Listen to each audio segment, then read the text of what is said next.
સોમનાથ મંદિર પર થયેલા પ્રથમ આક્રમણને 1000 વર્ષ પૂર્ણ થવાના ઐતિહાસિક અવસરે પોરબંદર ભાજપ દ્વારા ભાવેશ્વર મંદિર ખાતે 72 કલાકની અખંડ ધૂનનો પ્રારંભ કરાયો છે.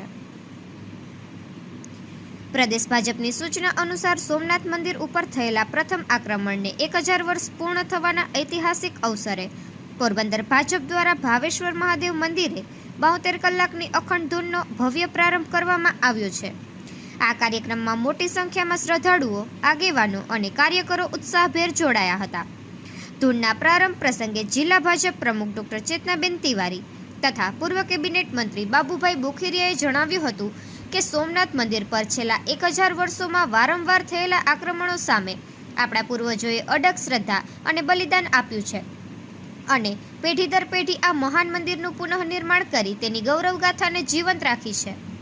તેમણે વધુમાં જણાવ્યું કે સ્વતંત્રતા બાદ વર્ષ 1947માં દિવાળીના પાવન પર્વ દરમિયાન સરદાર વલ્લભભાઈ પટેલ દ્વારા સોમનાથ મંદિરના પુનઃનિર્માણની જાહેરાત કરવામાં આવી હતી અને વર્ષ 1951માં તત્કાલીન રાષ્ટ્રપતિ ડોક્ટર રાજેન્દ્ર પ્રસાદના હસ્તે આ ભવ્ય સોમનાથ મંદિર ભક્તો માટે ખુલ્લું મુકાયું હતું, જેને આજે 75 વર્ષ પૂર્ણ થઈ રહ્યા છે.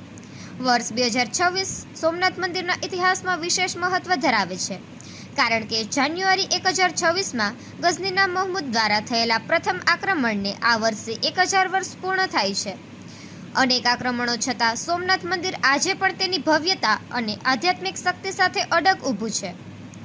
કાર્યક્રમમાં શહેર ભાજપ પ્રમુખ સાગરભાઈ મોદી, જિલ્લા ભાજપના પ્રમુખ રાજસિંહભાઈ પરમાર, નિલેશભાઈ ઓડેદરા, મોહનભાઈ મોઢવાડિયા, ધર્મેશભાઈ પરમાર, સવિતાબેન કુહાડા, સરોજબેન કક્કડ તેમજ આ કાર્યક્રમના ઇન્ચાર્જ તથા વોર્ડ નંબર 9ના પૂર્વ કાઉન્સિલર હિતેશભાઈ કારિયા અને ધવલભાઈ જોશી સહિતના મોટી સંખ્યામાં આગેવાનો અને કાર્યકરો ઉપસ્થિત રહ્યા હતા.